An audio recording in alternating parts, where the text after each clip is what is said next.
തിമോത്തിയോസ് 2 തിമോത്തിയോസ് ഒക്കെ നമ്മൾ പഠിച്ചുകൊണ്ടിരിക്കുമ്പോൾ നമുക്കൊരു കാര്യം മനസ്സിലാകുന്നുണ്ട്. ശുശ്രൂഷ ശക്തമാണ്. ശുശ്രൂഷ വർദ്ധിക്കുമ്പോൾ അറ്റാക്കും വർദ്ധിക്കും. സഭ ആത്മീയമായിട്ട് വളരുമ്പോൾ സഭയോട് അറ്റാക്ക് ഉണ്ടാവും. കുടുംബം ആത്മീയമായിട്ട് വളരുമ്പോൾ വ്യക്തിപരമായിട്ട് ഞാൻ ഇനി തൊട്ട് കർത്താവിന് വേണ്ടി തീരുമാനമെടുക്കുമ്പോൾ നമ്മളെ പ്രൈസിലോട്ട് പുറമോട്ട് വലിക്കുന്ന അവസ്ഥകൾ, മടുപ്പിക്കുന്ന അവസ്ഥകൾ ഉണ്ടാകുന്നത്. ഇത് ഞാൻ പ്രാർത്ഥനയ്ക്കായിട്ട് പറഞ്ഞതേ ഉള്ളൂ. ആത്മീയ തത്വം ഒന്നുകൂടെ റിമൈൻഡ് ചെയ്തതേ ഉള്ളൂ. ആരാ എത്ര ശക്തനാ, നമുക്ക് ഇങ്ങനൊന്നും ശക്തിയോടുകൂടി നിൽക്കാൻ പറ്റത്തില്ല. പ്രൈസ് പല കാരണങ്ങളാൽ നമ്മുടെ കുറവുകൾ നിമിത്തം നമ്മൾ ഈ ലോകത്തിലല്ല ജീവിക്കുന്നത്. ബാറ്ററി ഡ്രെയിൻ ഔട്ട് ആവും. ശുശ്രൂഷ ചെയ്യുമ്പോൾ ബാറ്ററി ഡ്രെയിൻ ഔട്ട് ആവും. അല്ലല്ല, പല കാരണങ്ങൾ. ശുശ്രൂഷയിൽ അവിശ്വസ്തരായി തീർന്നാൽ, ശുശ്രൂഷ ചെയ്യാതിരുന്നാൽ, പ്രാർത്ഥിക്കാതിരുന്നാൽ നീ പാപം ചെയ്യും, ഇല്ലേ?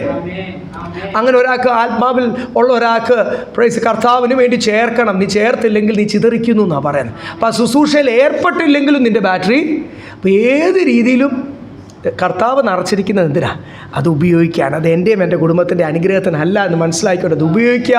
പോരാട്ടം വരും, കർത്താവ് പ്രൊട്ടക്റ്റ് ചെയ്യും. നിൽക്കാൻ ശക്തമായിട്ട് നിർത്തുന്ന മാതൃകയായിട്ടാണല്ലോ ഓരോ റോട്ടിൽ, ഓരോ സ്ട്രീറ്റിൽ നമ്മളെ ആക്കിയിരിക്കുന്നത്. അങ്ങനെ തന്നെ നിൽക്കുവാൻ സഹായിക്കട്ടെ.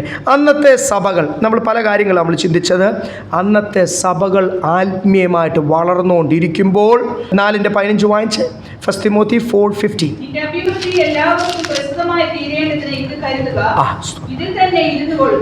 നമ്മൾ മേളിലും വായിച്ചല്ലോ, എന്തിലൊക്കെ? വചന ധ്യാനത്തിലും പ്രാർത്ഥനയിലും പ്രബോധനത്തിലും ഇതിലൊക്കെ മെഡിറ്റേറ്റ് ഓൺ ദീസ് തിങ്സ്. നിന്നെ തന്നെ ആ ശുശ്രൂഷയ്ക്കായിട്ട് സമർപ്പിക്കുക. Give yourself entirely to them എഴുതിയേക്കത്. That your progress may be evident to all. നിന്നിലുള്ള അഭിവൃദ്ധി സാമ്പത്തികമല്ല. ഇന്ന് അങ്ങനത്തെയൊക്കെ പ്രശ്നങ്ങളോ, നിന്നിലുള്ള ആത്മീയ വളർച്ച, നിന്നിലുള്ള കർത്താവ് നിറയ്ക്കുന്ന നിറവ്, ദൈവം നിറയ്ക്കുന്ന സ്വർഗീയ ജ്ഞാനം, പരിജ്ഞാനം, വചനജ്ഞാനം, ആത്മശക്തി, സാത്താൻ്റെ മേലുള്ള അധികാരം, ശുശ്രൂഷകൾ. അപ്പോൾ ആ പ്രോഗ്രസ് എന്ത് ചെയ്യട്ടെ? എല്ലാവരും അറിയട്ടെ. Is A young man. ഒരു യുവാവ് അല്ലെങ്കിൽ തൻ്റെ യൗവനം ആരും തുച്ഛീകരിക്കല്ല. അത് സാത്താൻ മുതലെടുക്കല്ല. താൻ ശുശ്രൂഷ ചെയ്യുമ്പോഴും കൃപയോടുകൂടി ചെയ്യണം. സ്തോത്രം. താൻ ഒരു ശുശ്രൂഷകൻ, ആ പൗലോസ് തന്നെ അടുത്തൊരു അപ്പോസ്തലനായിട്ട് ട്രെയിൻ ചെയ്യുന്നു. അടുത്ത വരും കാലങ്ങൾ അനേക ദൈവദാസന്മാരെ ഉപദേശിക്കുവാൻ ദൈവം ഉപയോഗിക്കുമെന്നുള്ള കോളിംഗ് തനിക്കുണ്ട്.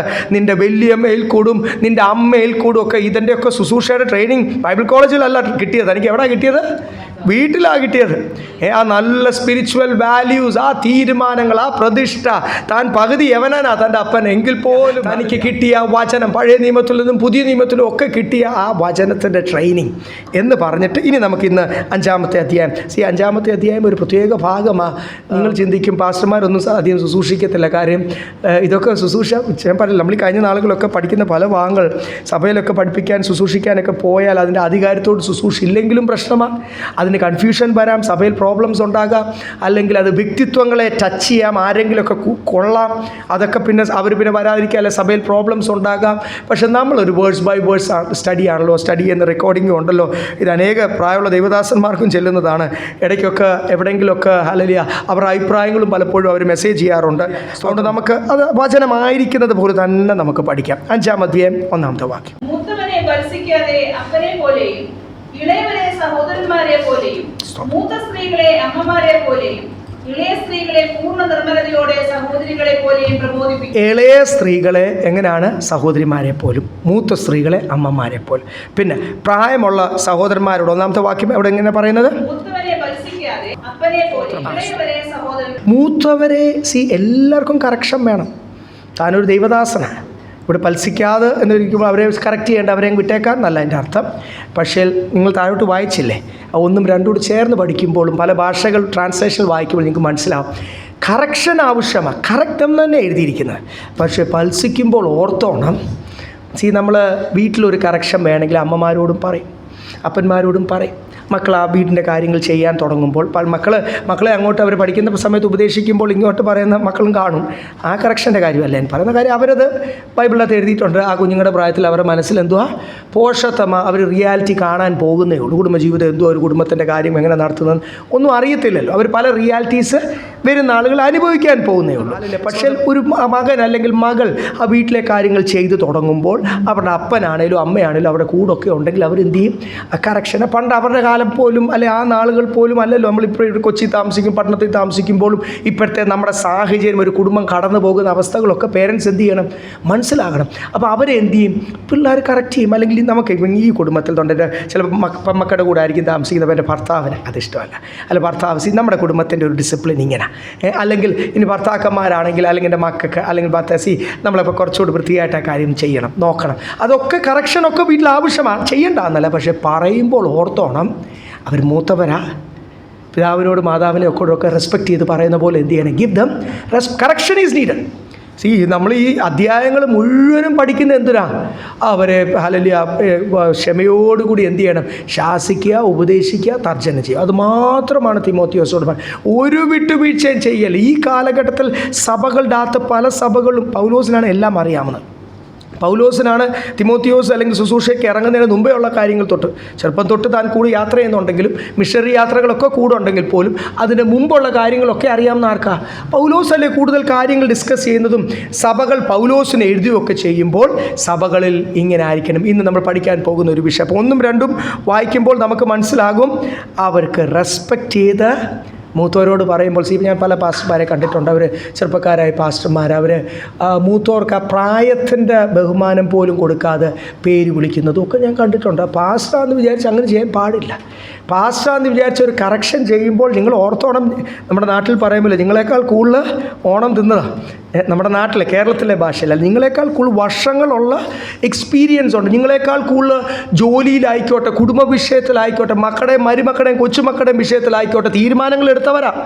പക്ഷേ ഒരു ആത്മീയ കാര്യങ്ങൾ ഒരു ശുശ്രൂഷകൻ ഉപദേശിക്കുമ്പോൾ ആ വ്യക്തിയെ മനസ്സിലാക്കി പക്ഷേ കറക്റ്റ് ചെയ്യുകയും വേണം. കറക്റ്റ് ചെയ്യുമ്പോൾ ചിലപ്പോൾ ആ വ്യക്തിക്ക് ഇഷ്ടപ്പെട്ടില്ലെന്നൊക്കെ ഇരിക്കും, അത് അക്സെപ്റ്റ് ചെയ്യുവാൻ ഒരു ഈഗോ പ്രോബ്ലം ഒക്കെ ഉണ്ടായിരുന്നിരിക്കും. പക്ഷേ അവരും ദൈവസന്നിധിയിൽ പ്രാർത്ഥിക്കും. Correction is needed.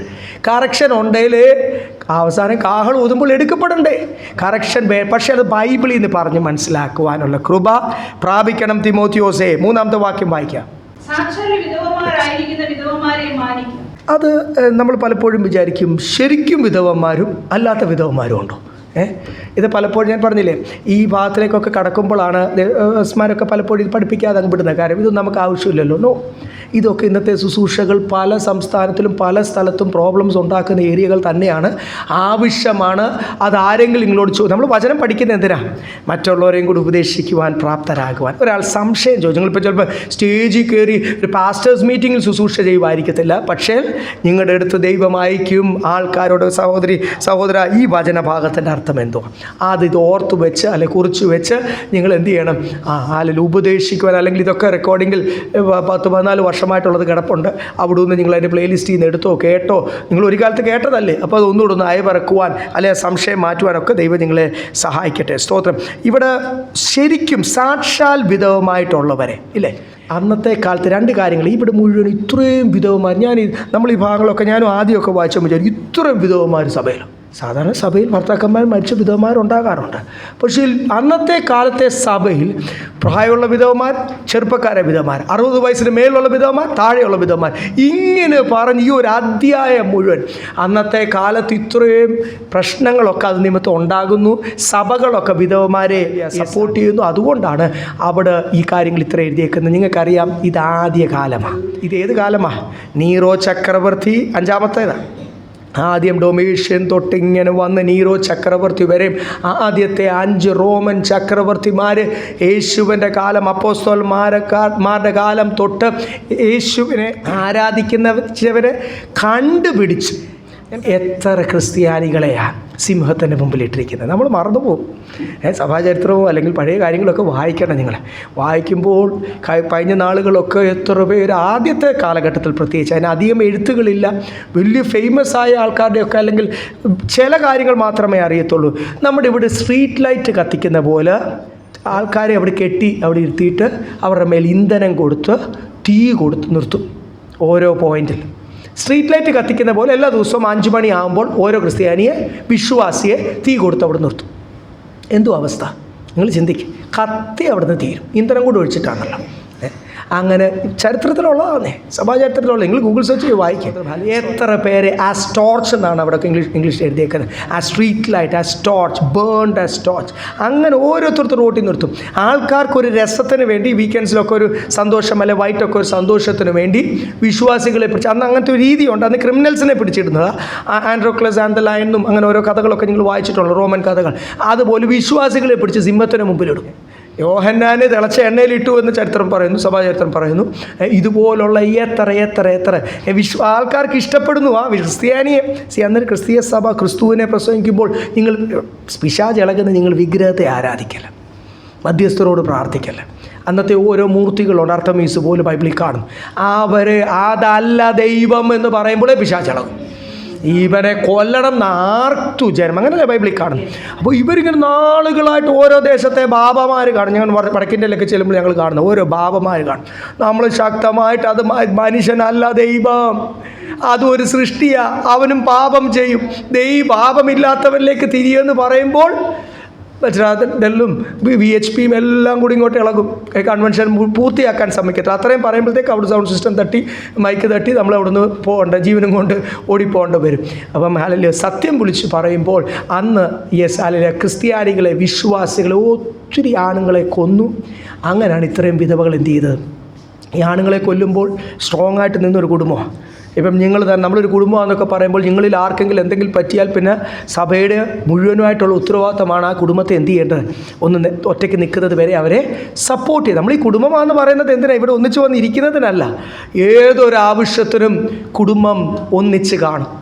ഇന്നലെ ഇവിടുത്തെ ഒരു വലിയൊരു ബിസിനസ്സുകാരൻ, എൻ്റെ ഒരു ക്ലാസ്മേറ്റാണ്, 10ാം ക്ലാസ് വരെ ഞങ്ങൾ ഒന്നിച്ച് പഠിച്ചതാണ്. പുള്ളി ഇവിടെ തന്നെ ഉണ്ട്, എറണാകുളത്തുണ്ട്. പുള്ളിയോട് ഇന്നലെ ഞാൻ പല കാര്യങ്ങൾ വൈകിട്ട് സംസാരിച്ചപ്പോൾ പുള്ളിയോട് പറഞ്ഞു, ഞങ്ങളുടെ ഈ കൂട്ടുകുടുംബത്തിലെ സിസ്റ്റം ആർക്കെങ്കിലും കുറവുണ്ടെങ്കിൽ, ആർക്കെങ്കിലും ഞങ്ങളെല്ലാവരും ഒന്നിച്ച് നിൽക്കും. അതിനകത്ത് ചില ബുദ്ധിമുട്ടുള്ളത് നമ്മൾ ഇടയ്ക്കൊക്കെ ഓരോ കാര്യങ്ങൾ ചെയ്യേണ്ടി വരും, പക്ഷേ ഞങ്ങൾ ഒന്നിച്ച് നിൽക്കും. നിങ്ങൾക്ക് പിന്നെ അങ്ങനെ ഇല്ലല്ലോ. നമ്മൾ കൂട്ടുകുടുംബമൊക്കെ ഉണ്ടായിരുന്ന ഒരു കാലം ഉണ്ടായിരുന്നു, പക്ഷേ ഇപ്പോൾ എല്ലാവരും ന്യൂക്ലിയർ ആണല്ലോ. ആരും അടുത്ത് നിൽക്കണ്ട, പിന്നെ വരുന്ന ആൾ അടുപ്പിക്കത്തുമില്ല, കുടുംബത്തിലേക്ക് കയറി വരുന്ന ആൾ. അപ്പോൾ അങ്ങനെ എല്ലാവരും അവരവരുടെ കാര്യങ്ങൾ മാത്രം നോക്കി ജീവിക്കുന്ന ഒരു രീതിയാണ് ഇപ്പം. പക്ഷേ ഞാൻ പറഞ്ഞു, ഞങ്ങൾക്ക് വേറൊരു കാര്യമുണ്ട്. ഞങ്ങളുടെ പ്രാർത്ഥനാക്കൂട്ടം ഒരു കുടുംബമാണ്. ഞാൻ പറഞ്ഞു, എന്തൊരാവശ്യം വന്നാലും ഞങ്ങൾ സഭ ഒന്നിച്ച് നിൽക്കും. അതാണ് ഞങ്ങളുടെ പിന്നൊരു. അപ്പോൾ അങ്ങനെ ഒരു ബലം അവർക്കുണ്ടല്ലോ. ഞാനിവിടെ ഇല്ലെങ്കിലും എനിക്ക് എന്തെങ്കിലും പറ്റിയാലും എൻ്റെ കുടുംബത്തിൻ്റെ കാര്യം കുടുംബക്കാരെല്ലാം നോക്കിക്കോളൂ എന്ന് പറഞ്ഞപ്പോൾ ഞാൻ പറഞ്ഞു, ഞങ്ങൾക്ക് അങ്ങനെ ഒരു കുടുംബ ബന്ധമുണ്ട്, അത് സഭയാണ്. ഞങ്ങളുടെ പുള്ളിക്ക് മനസ്സിലാക്കാൻ പറഞ്ഞു, ഞങ്ങളുടെ പ്രെയർ ഗ്രൂപ്പാണ്. അപ്പോൾ പുള്ളിക്കും ആ കാര്യം അങ്ങനെ ഉണ്ട് ഇല്ലേ എന്നൊക്കെ പറഞ്ഞ് മനസ്സിലാക്കി. അപ്പോൾ ഞാൻ പറഞ്ഞു, ഇതൊക്കെ നമ്മൾ ലോകത്തോട് വെളിപ്പെടുത്തേണ്ട കാര്യമാണ്, ലോകത്തിന് അറിയാത്ത പല കാര്യങ്ങൾ. അപ്പം അന്ന് വിധവമാർ, സാക്ഷാൽ വിധവമാർ. ഞാൻ ഒന്നുകൂടെ അല്ലല്ല ആ പോയിന്റിന് ഞാനൊന്ന് ഊന്നൽ കൊടുക്കട്ടെ. നിങ്ങൾ ഒന്നുകൂടെ 3ാമത്തെ വാക്യം ഒന്ന് വായിച്ചേ. സാക്ഷാൽ വിധവമാരായിരിക്കുന്നവരെ. അപ്പോഴേ നിങ്ങൾക്ക് മനസ്സിലായല്ലോ. തിമോത്തിയോസിനോട് പറയുക ഈ സാമ്പത്തിക ക്ഷീണമുള്ള, ഞാൻ ഇനി ഒന്നുകൂടെ നിങ്ങളോട് വ്യക്തമാക്കാൻ ഞാൻ പറഞ്ഞില്ല, ഈ ഭാഗങ്ങളൊക്കെ നമ്മൾ പഠിപ്പിക്കുമ്പോൾ ഈ കേരളത്തിലെ സഭകൾക്ക് പലപ്പോഴും ഇങ്ങനെയുള്ള മിനിസ്ട്രീസ് ഒന്നും കൂടി ചേർന്നില്ല. അതിനായിട്ട് സ്തോത്രം, ഞാൻ അങ്ങനെ പറയത്തുള്ളൂ. അതുകൊണ്ട് സ്തോത്രം. സഭയാണ് മെയിനായിട്ടുള്ളത്. ബാക്കിയുള്ളവരൊക്കെ എന്തെങ്കിലും ആർക്കെങ്കിലും ക്ഷീണം ഉണ്ടെങ്കിൽ അതൊക്കെ ആരും അറിയാതെ സഭക്കാരങ്ങ് ചെയ്യും, അങ്ങനെയുള്ളൂ. പക്ഷേ നിങ്ങൾ സ്റ്റേറ്റ് വിട്ട് പോയി കഴിഞ്ഞാൽ ഒരു പാസ്റ്ററിനൊക്കെ പലപ്പോഴും നിൽക്കണമെങ്കിൽ ഒരു മിഷൻ സ്കൂൾ വേണം. പിന്നെ അതിൻ്റെ കൂടെ അവരൊരു എക്സ്ട്രാ ഇൻകത്തിനായിട്ട് തുടങ്ങുന്നതാണ് ഈ ഓർഫനേജും വിഡോഹവും. ഏത് മിനിസ്ട്രിയുമായിട്ട് ബന്ധപ്പെട്ട് നിങ്ങൾ പോയി കഴിഞ്ഞാലും ഒരു വിഡോഹവുമുണ്ട്, ഒരു ഓർഫനേജുണ്ട്. ഇത് പലപ്പോഴും ദൈവദാസന്മാരെ തെറ്റിക്കുന്ന ഒരു പരിപാടിയാണ്. ഞങ്ങൾ എത്ര സ്ഥലത്ത് ഞങ്ങൾ ഇതുപോലെ യാത്ര ചെയ്യും. ഞാൻ പറഞ്ഞല്ലോ, ആദ്യം ഈ ഒരു ഏകദേശം 80 സഭകളുടെ ഉത്തരവാദിത്വമായിരുന്നു. കല്യാണം കഴിച്ച് കഴിഞ്ഞ ഉടനെ അതങ്ങനെ വെറുതെ ദേവദാസന്മാരെ ഏൽപ്പിക്കത്തില്ലല്ലോ. അപ്പോഴേ തൊട്ട് അല്ലെങ്കിൽ ഞങ്ങൾ അങ്ങനെ അതിന് മുമ്പേ അങ്ങനെ പ്രവർത്തിച്ചുകൊണ്ടിരുന്നവരും പാസ്റ്റേഴ്സ് മീറ്റിങ്ങിന് ക്ലാസ് എടുക്കുവാനൊക്കെ ദൈവം ഉപയോഗിച്ച് ആ ദൈവദാസന്മാർക്ക് ഞങ്ങളോടുള്ള സ്നേഹം കൊണ്ടും വിശ്വാസം കൊണ്ടും ശുശ്രൂഷയിൽ ദൈവം ഉപയോഗിക്കുന്നത് കണ്ടുകൊണ്ട് വിവാഹം കഴിഞ്ഞ് ഉടനെ വിളിച്ച് അവരതങ്ങനെ ഏൽപ്പിച്ചതാണ്.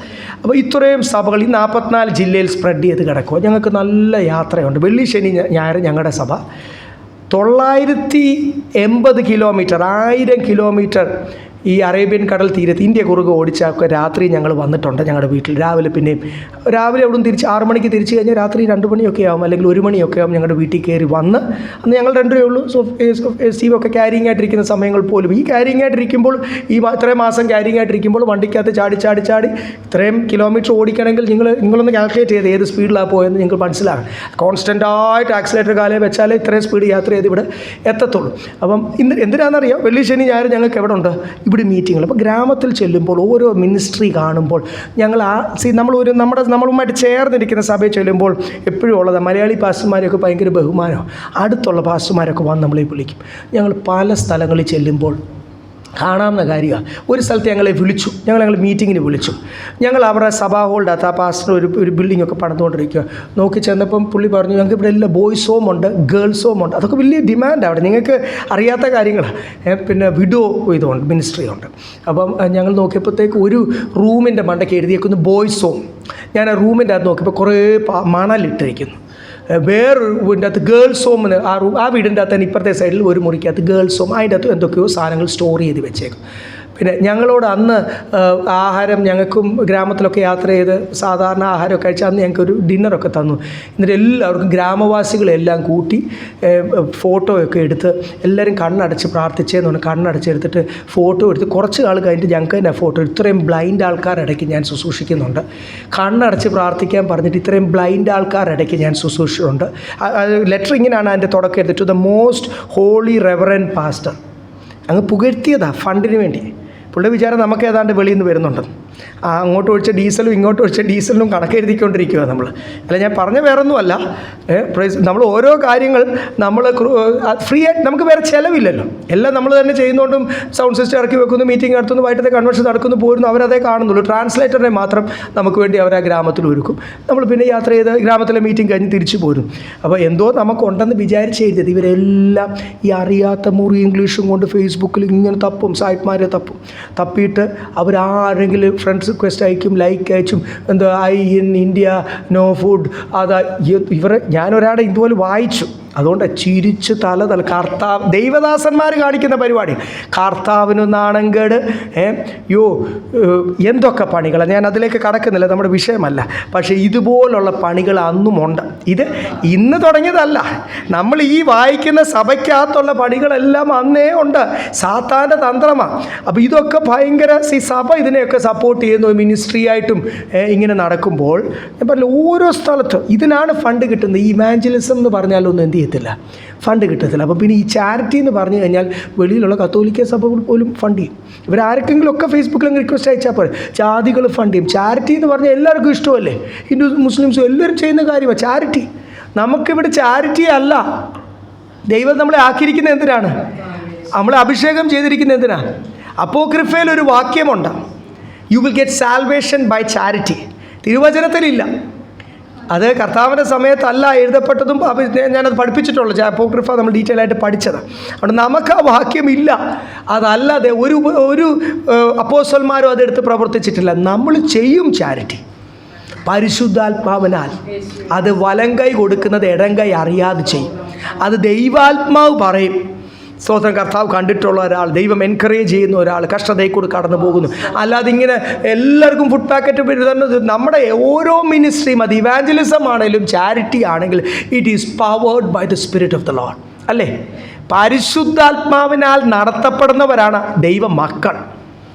പിന്നെ ദൈവസന്നിധിയിൽ ശുശ്രൂഷ ചെയ്യുന്ന ശുശ്രൂഷകന്മാരെ എത്ര അധികം പരിശുദ്ധാത്മാവിനാൽ നടത്തപ്പെടണം എന്ന് മനസ്സിലാക്കണം. അതുകൊണ്ട് ശരിക്കും ഞാൻ പറഞ്ഞില്ലേ, ഇവിടെ ഇതുപോലെ പോകുന്ന ഓർഫനേജസിൽ ഞങ്ങൾ പലപ്പോഴും ചോദിച്ചിട്ടുള്ള ഒരു കാര്യമാണ്.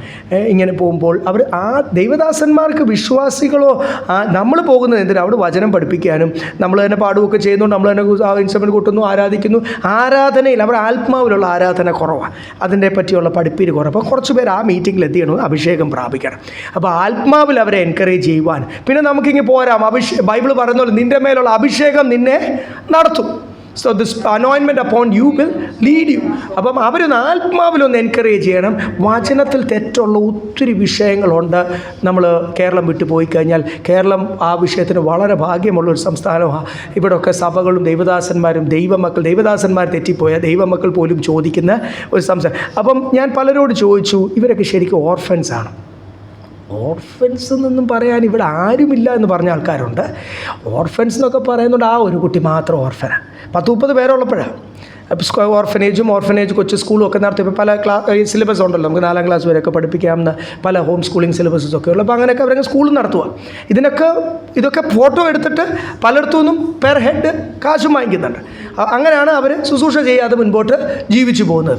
അപ്പം ഞാനിവിടെ ചോദിച്ചപ്പോൾ ഇവർ പറഞ്ഞു, അല്ല ഇവർ ഞങ്ങൾ ഈ ചില ഗ്രാമത്തിലൊക്കെ ചില കുഞ്ഞുങ്ങൾ അവർക്ക് ഫീസ് അടയ്ക്കാനില്ല, അവർക്ക് ഒത്തിരി കുഞ്ഞുങ്ങളുണ്ട്. അപ്പം ഞാൻ എന്ത് ചെയ്തു, ഇങ്ങനെ പഠിപ്പിക്കാം. അപ്പോൾ ഇതിൻ്റെ അകത്ത് പലരും ക്ഷീണമുള്ള വീട്ടിലെയാണെന്നേ ഉള്ളൂ, കുഞ്ഞുങ്ങളെ നോക്കാത്ത വീട്ടിലാന്നേ ഉള്ളൂ. ഭർത്താവ് കള്ളുടിയനായിരിക്കും, വീട്ടിലെ കാര്യങ്ങൾ ചെയ്യുന്നില്ല. അപ്പോൾ എന്ത് ചെയ്തു, കുഞ്ഞിനെ ഓർഫൻസ് അല്ല, പക്ഷെ പേരെന്തുവാ, ഓർഫനേജ്. അപ്പോൾ ആൾക്കാരോടെല്ലാം പറയുന്നത് ഇവരെല്ലാം. അപ്പം ഇതുപോലെ വേണ്ട, ശരിക്കും ആവശ്യമുള്ള കുടുംബക്കാരവരെ നോക്കാത്ത വിധവമാരാരെങ്കിലും ഉണ്ടെങ്കിൽ അവരെ മാത്രം ആര് നോക്കിയാൽ മതി, സഭ നോക്കിയാൽ മതി.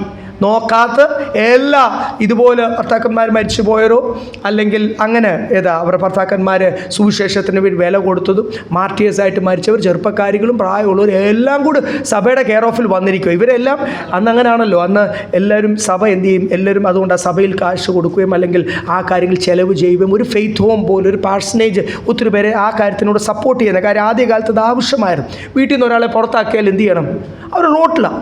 അവർക്ക് പിന്നെ സഭ അവരൊന്ന് സ്വന്തം കാലം നിൽക്കുന്നവരെ ഒന്ന് കുടുംബമാകുന്നവരെ സഭ അവരെ സപ്പോർട്ട് ചെയ്തില്ല. അപ്പോൾ ആ ഒരു മിനിസ്ട്രി ഇനീഷ്യൽ ചേർച്ചസിൻ്റെ ഭാഗമായിരുന്നു. ഇനി നിങ്ങൾക്ക് മനസ്സിലായല്ലോ എന്തുകൊണ്ടാണ് സാക്ഷാൽ വിധവമാരെ മാത്രം ശരിക്കും അവരെ അല്ലാത്തവരും ഉണ്ട്. ഞാൻ പറഞ്ഞില്ലേ, ക്ഷീണമുള്ളവർ അല്ലെങ്കിൽ സാമ്പത്തിക ബുദ്ധിമുട്ടുള്ളവർ അവരൊക്കെ വിധവമാരുടെ കൂടെ ഉണ്ട്. മക്കൾ ഒത്തിരി പേരുണ്ട്, അങ്ങനത്തെ പെണ്ണുങ്ങളും വിധവമാരുടെ കൂടെ ഉണ്ട്. കർത്താവിൻ്റെ വേലയ്ക്ക് താല്പര്യമുണ്ട്, അവരും വിധവമാരുടെ ഈ സഹോദരി മിനിസ്ട്രിയിൽ ഇവരുടെ കൂടെ പാഴ്സനേജിലോ ഫെയ്ത്ത് ഹോമിലോ ഉണ്ട്. അത് വേണ്ട എന്ന് ദൈവത്തെ അതുണ്ടാക്കിയ പ്രോബ്ലംസ് നിമിത്തമാണ്. വേണ്ട എന്ന് പറയുവാൻ കാരണം എന്നാ, that creates a lot of problem. ദൈവനാമം ദുഷിപ്പിക്കുന്ന അനുഭവം താഴോട്ട് വരും. 4ാമത്തെ വാക്യം,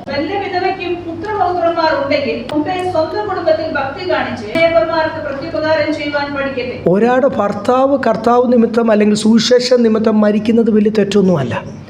അവർക്ക് സ്വന്തമായിട്ട് കുടുംബം നോക്കാൻ പറ്റുമെങ്കിൽ അവർ കുടുംബം നോക്കട്ടെ.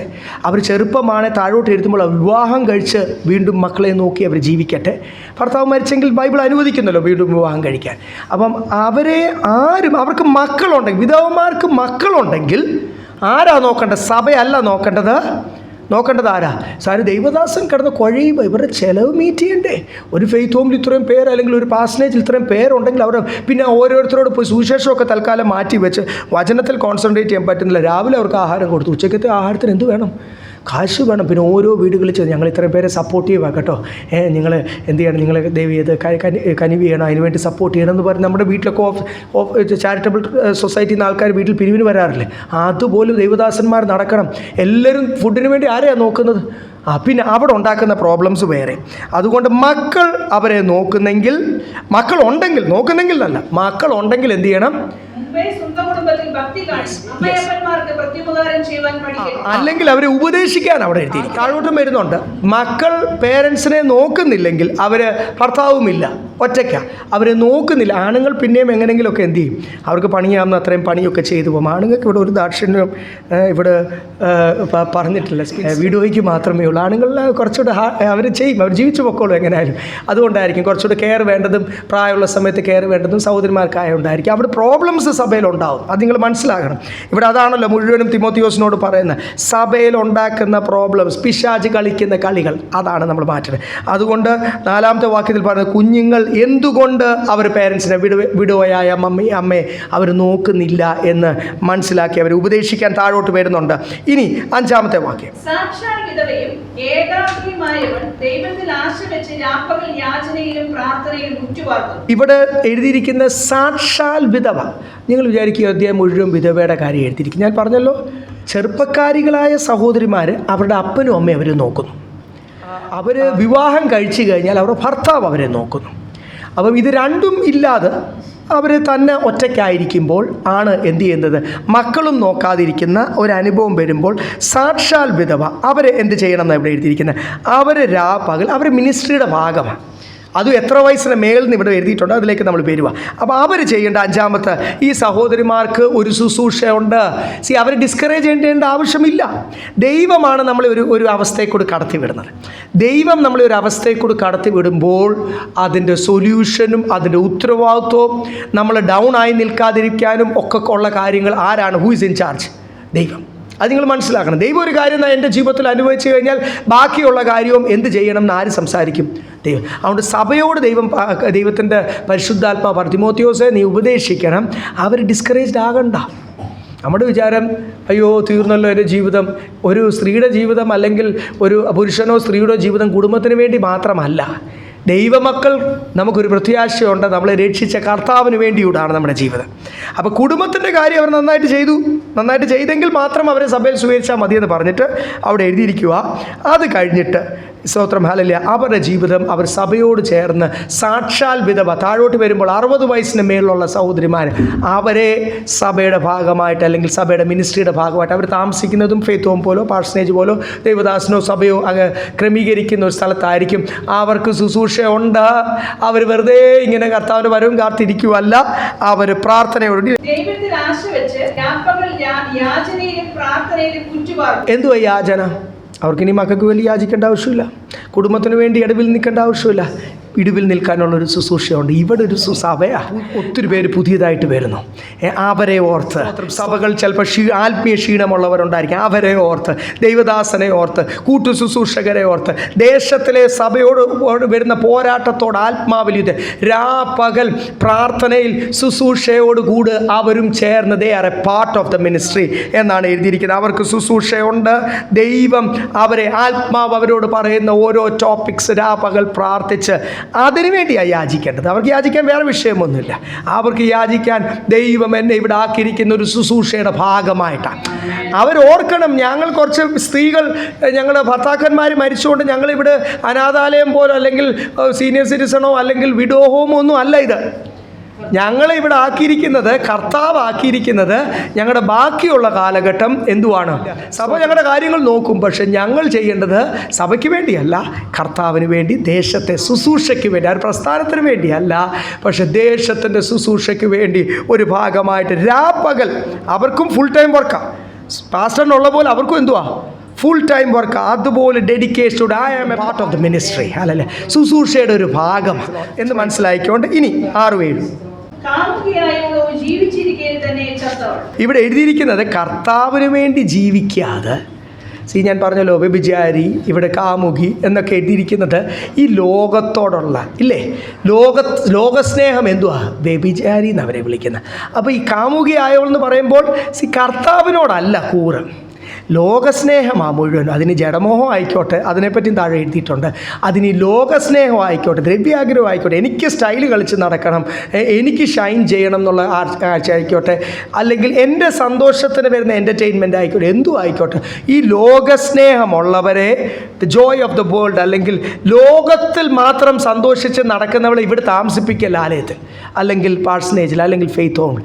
അവൾ സ്പിരിച്വലി ഡെഡ് എന്നാണ് ഇംഗ്ലീഷ് ബൈബിൾ എഴുതിയേക്കുന്നത്. അവൾ ആത്മീയമായിട്ട് എന്തുവാ? ചത്തവള. അവളെ ഇവിടെ താമസിപ്പിക്കണം താഴോട്ട് വരുമ്പോൾ എഴുതിയിട്ടുണ്ട്. യെസ്. എന്നിട്ട് സഭയ്ക്ക് കൊടുക്കുന്ന ഉപദേശം 7-ാമത്തെ വാക്യം, നീ സഭ സപ്പോർട്ട് ചെയ്യുന്ന ഓരോ സഹോദരിമാരും, ഞാൻ പറഞ്ഞല്ലോ സഹോദരന്മാർ അവരുടെ സ്വന്തം ജോലിയൊക്കെ നോക്കി അവരെ കാര്യങ്ങൾ ചെയ്യുന്നുണ്ട്. കുറച്ചുകൂടി സേഫ്റ്റി വേണ്ടതും അവരെ എല്ലാവരെയും കൂടി സഭയ്ക്ക് പാർപ്പിക്കാൻ പറ്റത്തില്ലല്ലോ. അന്ന് ഞാൻ പറഞ്ഞല്ലോ, ഒത്തിരി ഭർത്താക്കന്മാരാണ് മരിച്ചത്, സഹോദരിമാരാണ് ഒത്തിരി ആ ജനറേഷനിലുണ്ടായിരുന്നു.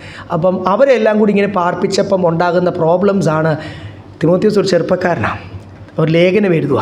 പൗലോസ് അപ്പോസ്തലൻ പറഞ്ഞു ഇതാണ് തീരുമാനം എടുക്കേണ്ടതെന്ന് പറഞ്ഞ് തിമോത്തിയോസ് അത് ആദ്യ കാലത്തെ ശുശ്രൂഷയിൽ ചെയ്യുകയും പിന്നീടുള്ള കാലത്ത് തൻ്റെ അനുഭവത്തിൽ നിന്ന് ഒക്കെ ചെയ്യുമ്പോൾ, ഞാൻ പറഞ്ഞില്ല, അനുഭവത്തിൽ നിന്നാണ് ഈ പാസ്റ്റേഴ്സ് മീറ്റിങ്ങിൽ ശുശ്രൂഷിക്കുന്നു, പഠിപ്പിക്കുന്നു, പാസ്റ്റേഴ്സിനെ പഠിപ്പിക്കുന്നു എന്നൊക്കെ പറയുമ്പോൾ നിങ്ങൾ മനസ്സിലാക്കണം, ഇത് നമ്മൾ ഒത്തിരി സഭകൾ മാനേജ് ചെയ്യുമ്പോഴും അല്ലെങ്കിൽ വേറെ സഭകളെ ആണെങ്കിൽ നമ്മൾ മാനേജ് ചെയ്യുമ്പോൾ ഈ സഭകളിൽ നടക്കുന്ന പ്രോബ്ലംസ് നമ്മൾ അറിയുന്നത്.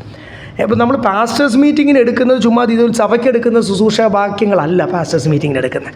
പാസ്റ്റേഴ്സിൻ്റെ ഇടയ്ക്ക് ദേശത്തെ സഭ നിമിത്തം ദൈവനാമം ദുഷിപ്പിക്കുന്ന അനുഭവങ്ങളാണ് എടുക്കുന്നത്. അതെടുക്കുന്നത് ആധികാരികമായിട്ടാണ്. അതെടുക്കുന്നത് ഞാനിപ്പോൾ നേരത്തെ ചില ഉദാഹരണങ്ങൾ പറഞ്ഞു, ഉദാഹരണം സഹിതമാണ് അതെടുക്കുന്നത്. അനുഭവത്തിൽ നിന്നായിരിക്കണം. ദൈവമാണ് അങ്ങനെ അനുഭവങ്ങൾ തരുന്നതും അങ്ങനെ ഉപയോഗിക്കുന്നത്. അതുകൊണ്ടാണ് ഇവിടെ തന്നോടും പറയുന്നത്, പൗലോസ് തൻ്റെ അനുഭവത്തിൽ നിന്നും, തിമോത്തിയോസ് അത്രയും അനുഭവം ഇല്ലാത്ത ഒരാൾ, താൻ അനുഭവങ്ങളായി വരുന്ന ഒരാൾ, താൻ ചെറുപ്പമാണെന്ന് പറയുന്നുള്ളൂ, നീ ഈ വിഷയത്തിനും അവരെ ഉപദേശിക്കണം. പൗലോസൊക്കെ പ്രാർത്ഥിച്ച് ദൈവത്തിൽ നിന്ന് പ്രാപിച്ചാണ് പറയുന്നത്. യെസ്, 6ഉം 7ഉം വായിച്ചല്ലോ. 7 പറയുന്നത്, 7ാമത്തെ വാക്യത്തിൽ പറയുന്നത്, സഭ സപ്പോർട്ട് ചെയ്യുന്ന സഹോദരിമാർ they should not be criticised, അല്ലെങ്കിൽ അവർ കുറ്റമില്ലാത്തവരായിരിക്കും. നിരൂപവാദികൾ കുറ്റമില്ലാത്തവരായിരിക്കട്ടെ, സാക്ഷ്യമുള്ളവരായിരിക്കട്ടെ എന്ന് പറഞ്ഞിട്ട് 8ാമത്തെ വാക്യം, തനിക്കുള്ളവർക്കും പ്രത്യേകം സ്വന്തം കുടുംബക്കാർക്കും വേണ്ടി കരുതാത്തവൻ വിശ്വാസം തള്ളിക്കളഞ്ഞ് അവിശ്വാസിയേക്കാൾ അധമനായിരിക്കുന്നു. ചെറുപ്പക്കാരികളെ അപ്പനമ്മ നോക്കും, പ്രായമുള്ള സ്ത്രീകൾ കല്യാണം കഴിച്ചവർ ഭർത്താവ് നോക്കും. അല്ലാത്ത വിധവന്മാരെ ആര് നോക്കണം? മക്കൾ നോക്കണം. മക്കൾ നോക്കിയില്ലെങ്കിൽ ആ മക്കൾ ആരാന്ന് ഇവിടെ എഴുതിയിരിക്കുന്നത്? അവൻ അധമനാ. ഈസ് നോട്ട് എ ബിലീവർ എന്ന് ഇംഗ്ലീഷ് എഴുതിയിരിക്കുന്നത്. അവൻ അധമനാ. അപ്പോൾ ആ വിഷയത്തിനും അവരെ എന്ത് ചെയ്യണം?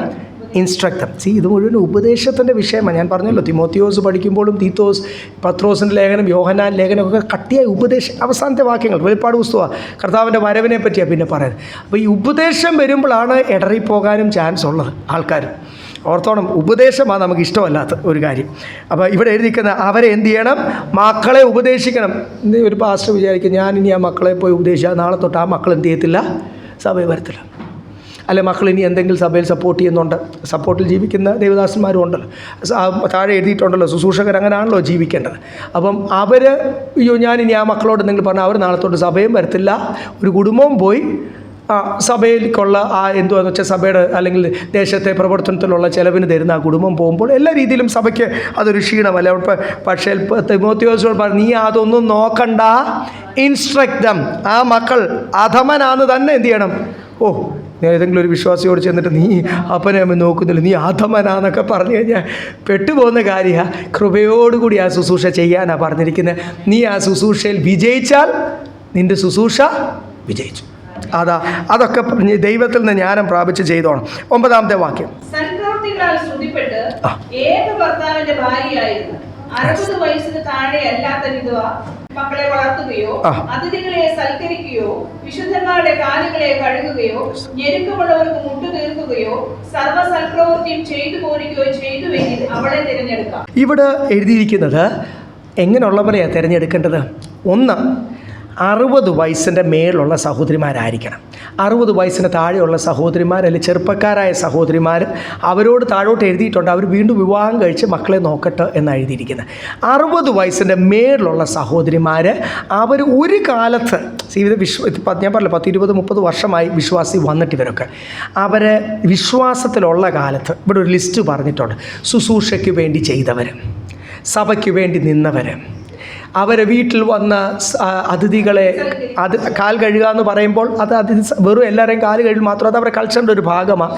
ഷീമോൻ്റെ വീട്ടിൽ യേശു വന്നപ്പോൾ ഷീമോൻ കഴുകിയില്ല. യേശു കർത്താവ് സാധാരണ ഒരു കുടുംബത്തിലാണല്ലോ അന്ന് വന്ന ലോകത്തിലേക്ക്. അപ്പം താൻ ആ കുടുംബത്തിൻ്റെ ഇതൊക്കെ വെച്ചിട്ട് യേശുവിൻ്റെ കാല് ആ കുടുംബനാഥനാണ് കഴുകേണ്ടത്. നമ്മൾ ഷെയ്ക്ക് ഹാൻഡ് കൊടുത്തിട്ട്, ഇപ്പോൾ ഇംഗ്ലീഷുകാരാണ് അവരുടെ സൂട്ട് എടുത്തിട്ട് ഹാങ് ചെയ്ത് അവരെ അകത്തോട്ട് ഇൻവൈറ്റ് ചെയ്യുന്ന പോലെ. ഓരോ നാട്ടിലും ഓരോ കൾച്ചറല്ലേ. നമ്മളിവിടെ എങ്ങനെയായി പണ്ടൊക്കെ കിണ്ടി വാതിക്കൽ വെക്കുമായിരുന്നല്ലോ കാല് കഴി. ഇപ്പോൾ നമ്മൾ ചപ്പലും ഒക്കെ ഇടുന്നുണ്ടല്ലേ കാല് കഴിയേണ്ട ആവശ്യമില്ല. അന്ന് ചപ്പൽ അധികം ഇടാത്തതുകൊണ്ടല്ലേ, ചപ്പലില്ലാത്ത കാലഘട്ടം, സാധാരണക്കാർ ഉപയോഗിക്കാത്ത കാലഘട്ടത്തിൽ വീടിൻ്റെ അകത്തോട്ട് കയറണം എന്ത് ചെയ്യണം? തൂത്ത് വൃത്തിയാക്കിയത് കാല് കഴുകണം. അത് ആരൊഴിക്കണം ആ വെള്ളം? കുടുംബനാഥനാണ് ഒഴിക്കേണ്ടത്. അത് അവർ കൾച്ചറിൻ്റെ ഭാഗം. യു ആർ വെൽക്കമിങ് ദം, അത്രയേ ഉള്ളൂ അതിൻ്റെ അർത്ഥം. അപ്പം ഈ സഹോദരി നല്ലപോലെ ദൈവമക്കളെ ഭവനത്തിലേക്ക് സ്വീകരിച്ചവരായിരിക്കണം, ദൈവമക്കൾക്ക് വേണ്ടി ചെയ്തവരാവുന്ന കാലത്ത്, ഭർത്താവ് ഉണ്ടായിരുന്ന കാലത്ത്, കുടുംബത്തോടുകൂടി നിന്ന കാലത്ത് ഈ ശുശ്രൂഷകളെല്ലാം ചെയ്ത 2 കാര്യമാണ് എഴുതിയിരിക്കുന്നത്.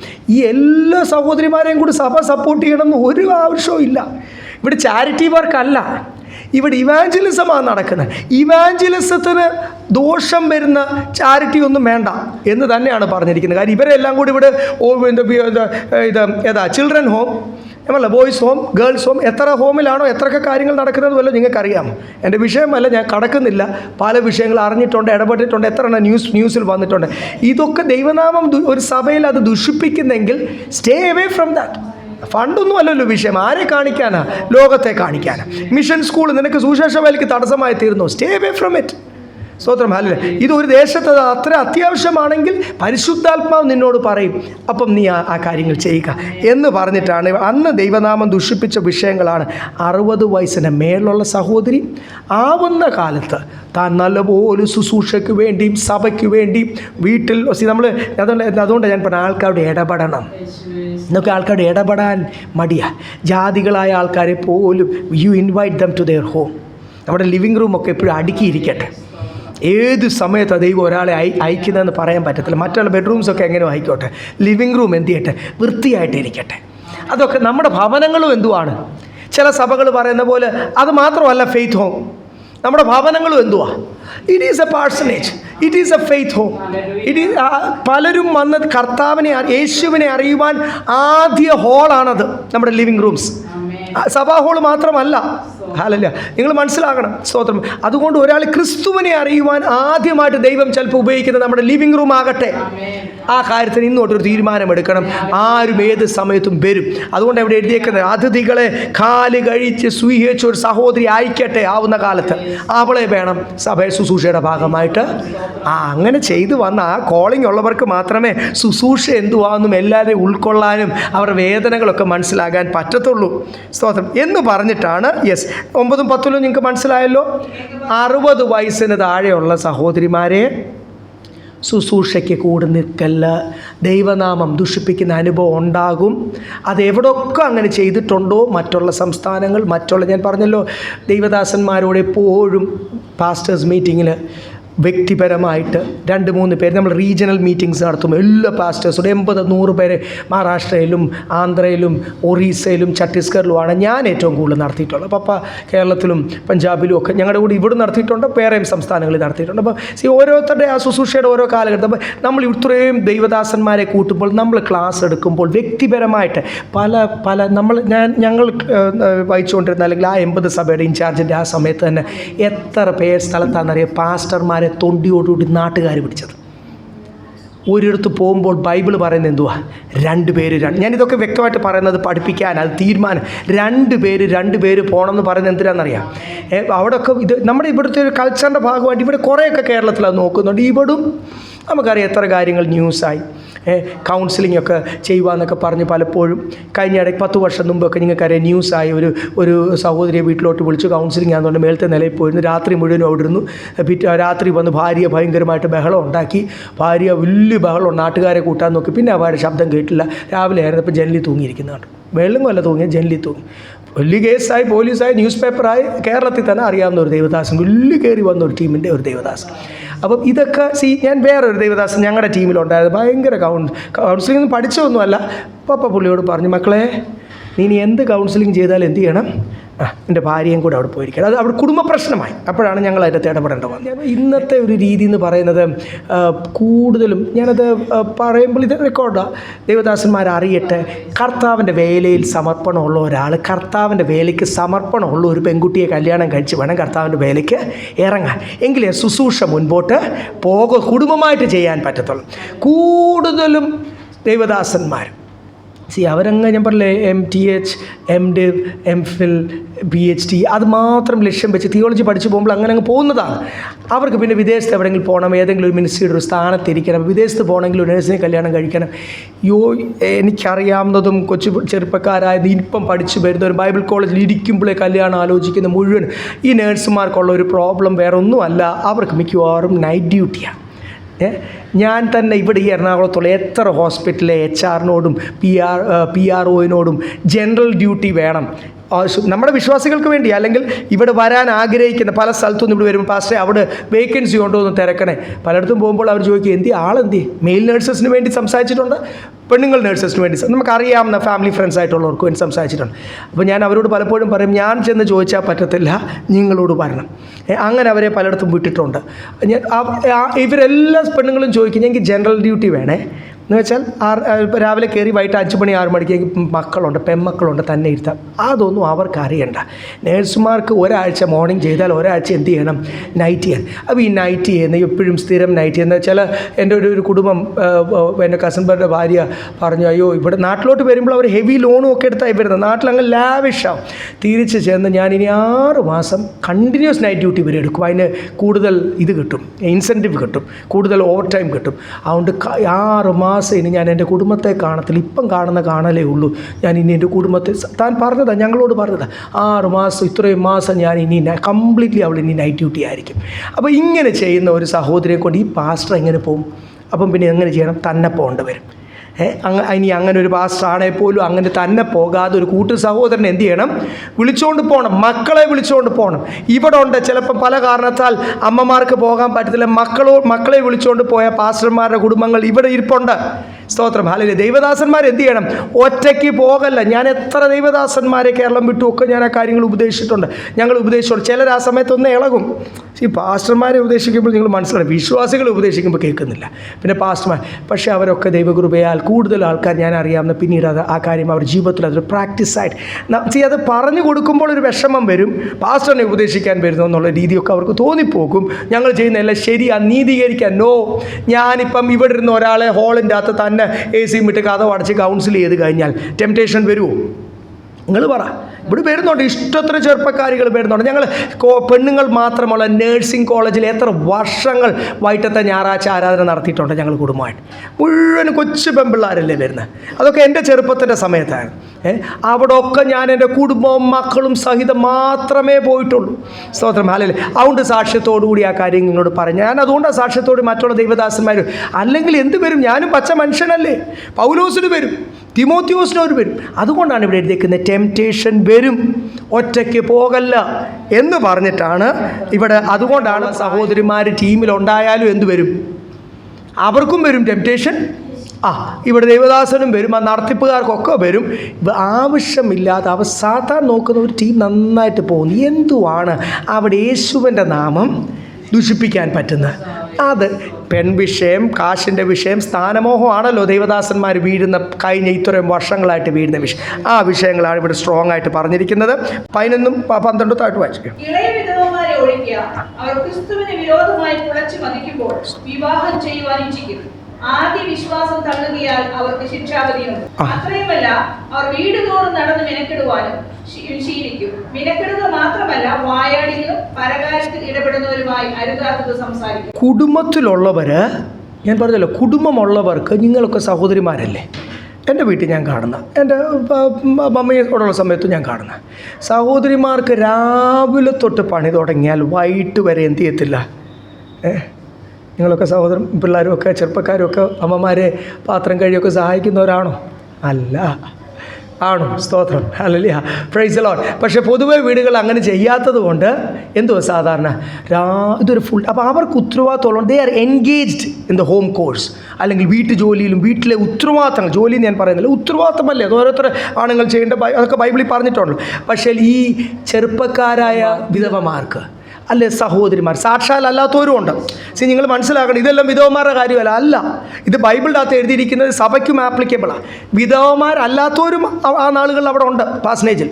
അതുകൊണ്ടല്ല എഴുതിയിരിക്കുന്നത് സാക്ഷാൽ വിധവന്മാരെ, 60 വയസ്സിന് മേലുള്ളവരെയും സഭയെ ശുശ്രൂഷ ഒരു കാലത്ത് സപ്പോർട്ട് ചെയ്തുകൊണ്ട്, എന്ന് വെച്ചാൽ കർത്താവിന് വേണ്ടി ശുശ്രൂഷയ്ക്ക് വേണ്ടി ഒരു കൂറുള്ളവരെയും നിന്നവരെ മാത്രമേ ശുശ്രൂഷയിൽ കൂട്ടിയാൽ മതി, സഭയുടെ ഭാഗമായിട്ട്, അല്ലെങ്കിൽ സഭയിൽ ചേർത്ത് താമസിപ്പിച്ചാൽ മതി എന്ന് എഴുതിയിട്ടാണ് ഇവിടെ എഴുതിയിരിക്കുന്നത്. 11 തൊട്ട് 13 വരെ വായിക്കുമ്പോൾ ചെറുപ്പക്കാരായ സഹോദരിമാർ, അവർക്ക് ഒരു റെസ്പോൺസിബിലിറ്റിയും ഇല്ല, അവരടങ്ങിയിരിക്കത്തില്ല. ജഡമല്ലേ, ആണുങ്ങൾക്ക് ഉണ്ടാകുന്ന പോലെ തന്നെ പെണ്ണുങ്ങൾക്കും എന്തുണ്ടാവും? ടെംപ്റ്റേഷൻ ഉണ്ടാവും. അവർ ആ ഒരു പ്രായത്തിൽ കൂടും, അല്ലെങ്കിൽ വേറൊരു പണിയില്ലല്ലോ, അവർ പിന്നെ ഭവനം തോറും, അന്നുണ്ടായ വിഷയമാണ് ബൈബിളിൻ്റെ അകത്ത് എഴുതിയിരിക്കുന്നത്. ഭവനം തോറും കയറി ഇറങ്ങുക. ട്രാക്ട് കൊടുക്കാനാണോ എന്തെങ്കിലുമൊക്കെ ആയിക്കോട്ടെ, ആ പേരും പറഞ്ഞായിരിക്കും ഇറങ്ങുന്നത്. ആ പേരും പറഞ്ഞാലേ രാവിലെ സ്റ്റേജിൽ നിന്ന് ഇറങ്ങാൻ പറ്റത്തുള്ളൂ. അപ്പോൾ ഭവനം തോറും കയറുക. പിന്നെ പറയുന്ന ആത്മീയമായിട്ടൊക്കെ അങ്ങ് ക്ഷീണിക്കും. കാരണം അവർ പിന്നെ അവിടുത്തെ കുറ്റം ഇവിടെ പറയുക, ഇവിടുത്തെ കുറ്റം അവിടെ. ബൈബിളിൻ്റെ അകത്ത് എഴുതിയിരിക്കുന്നത് ഗോസിപ്പിംഗ് ദൈവം വെറുക്കുന്ന ഒരു കാര്യമായത് കേട്ടോ. അവിടുത്തെ കാര്യം ഇവിടെ പറയുക, ഇവിടുത്തെ കാര്യം അവിടെ പറയുക. അവർ വായാടികളായി പല കാര്യത്തിൽ ഇടപെട്ട് അവർക്ക് ഒരു ജോലിയുമില്ല, റെസ്പോൺസിബിലിറ്റി. അവസാനം നാണം കെടുന്നത് ആ മിനിസ്ട്രിയും പേരും ഒന്നുമല്ല. മിനിസ്ട്രിക്ക് എന്നാ പേര്? യേശു ഇല്ലാതെ. നാണം കെടുന്നത് യേശു കർത്താവാണ്. യേശുവിൻ്റെ നാമം അവസാനം. ഒരു ദേശത്തെ ശുശ്രൂഷയ്ക്കോ സഭയ്ക്കോ വല്ലതും പറ്റിയാൽ എൻ്റെ കുടുംബമൊന്നും അല്ല നാണം കെടുന്നത്. നാണം കെടുന്നത് ആരെയാ?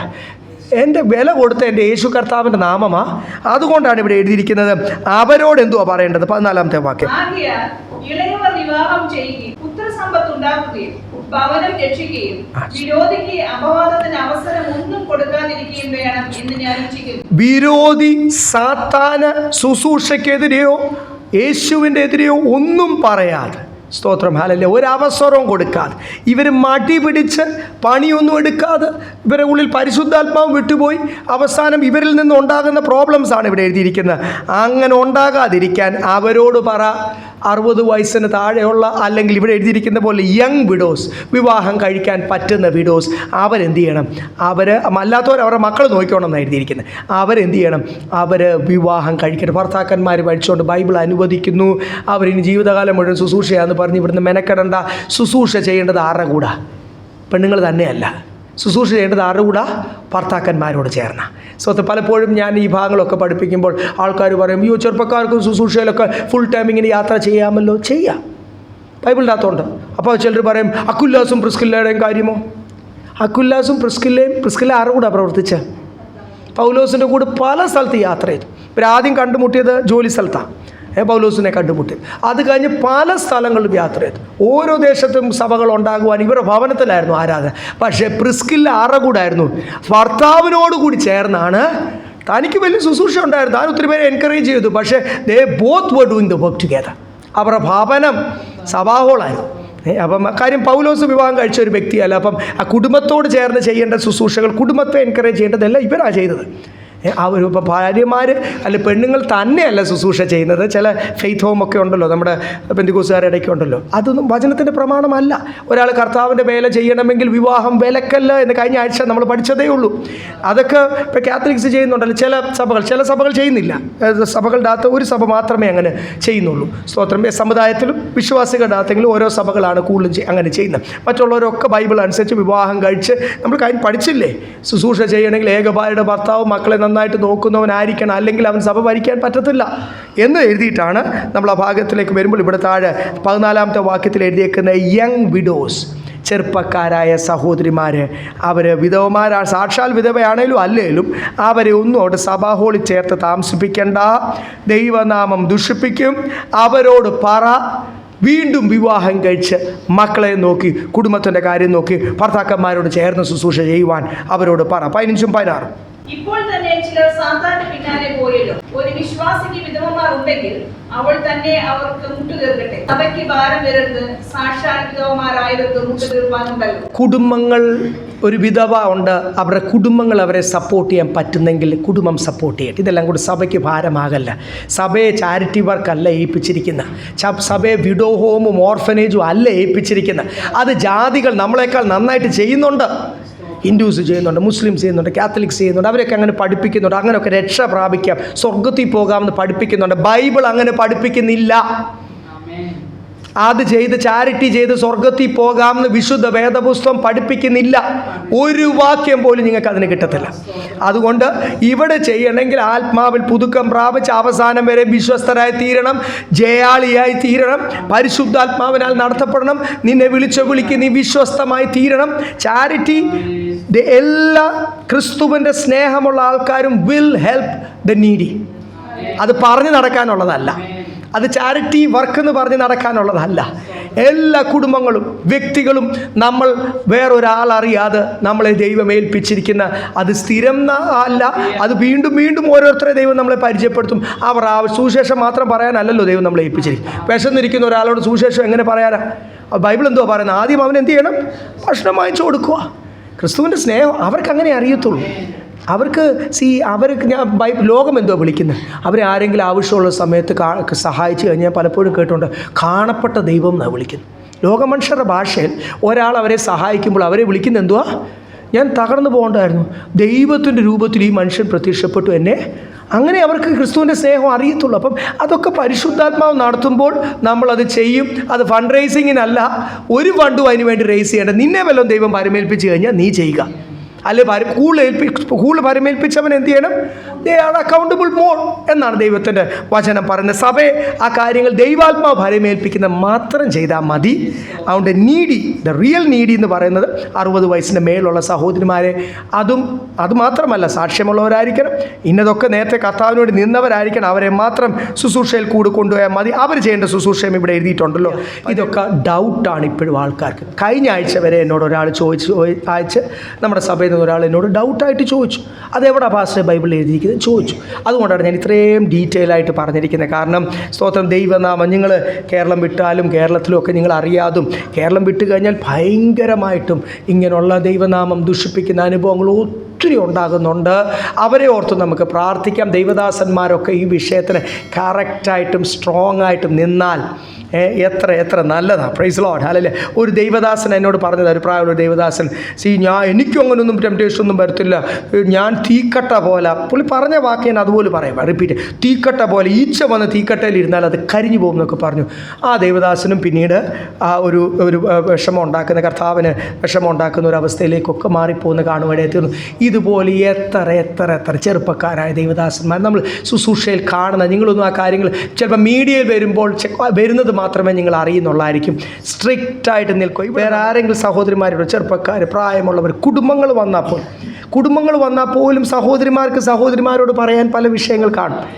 അവരെ ഒരു കൗൺസിലിങ്ങിന് എന്നോട് പറയാം ചിലപ്പം ആദ്യമായിട്ട് നിങ്ങളൊക്കെ അടുത്ത സഹോദരിമാർ, ഒരു ജ്യേഷ്ഠ സഹോദരനെ പോലെ പാസ്റ്ററിനെ പോലെ നിങ്ങളുടെ പാസ്റ്ററായിട്ട് ദൈവം വെച്ചിരിക്കുന്നതുകൊണ്ട് ചിലപ്പം സഭയിലെ സഹോദരിമാർ പേഴ്സണലായിട്ടൊക്കെ എനിക്ക് മെസ്സേജ് ഇട്ടിട്ടുണ്ട് പ്രാർത്ഥനാ വിഷയങ്ങൾ. പക്ഷേ അത് ഇത്ര അടുപ്പം കൊണ്ടാണ്, നിങ്ങൾക്ക് എന്നെ അറിയാവുന്നതുകൊണ്ടാണ്, അല്ലെങ്കിൽ ദൈവം നിങ്ങളുടെ മേൽ ശുശ്രൂഷയ്ക്ക് ആക്കിയിരിക്കുന്നതുകൊണ്ടാണ്. അല്ലാത്ത ഒരാൾ, ആദ്യമായിട്ട് വരുന്ന ഒരാൾ എന്നോട് പറയത്തില്ല. അപ്പം അവിടെ ഉള്ള പാസ്റ്റർമാർ ഓർത്ത് പ്രാർത്ഥിക്കേണ്ടത് അവരുടെ കുടുംബങ്ങളുമായിട്ട് യാത്ര ചെയ്ത്, ഇവിടെ വളരെ വ്യക്തമായിട്ട് അവിടെ എഴുതിയിട്ടില്ല മടി പിടിക്കുക. നമ്മൾ ആ ഭാഗം അടുത്ത ആഴ്ച ചിന്തിക്കാം. ദൈവദാസന്മാർ ഒരു വെള്ളിയാഴ്ചയും ഞായറാഴ്ച മീറ്റിംഗ് അല്ല. വിശ്വാസികൾക്ക് മടി പിടിക്കല്ല, ശുശ്രൂഷയിൽ പ്രയോജനമായി തീരണം, അധ്വാനിക്കുന്നവർക്ക് ദൈവം ആ കാര്യങ്ങളെല്ലാം ആവശ്യമുള്ള കാര്യങ്ങൾ ഒരുക്കിക്കോളും. വചനം നമ്മൾ ഡീറ്റെയിൽ ആയിട്ട് പഠിക്കുവാണല്ലോ. മറ്റുള്ളവരെ ഉപദേശിക്കുവാൻ ദൈവം സഹായിക്കട്ടെ. നല്ല പ്രബോധനം.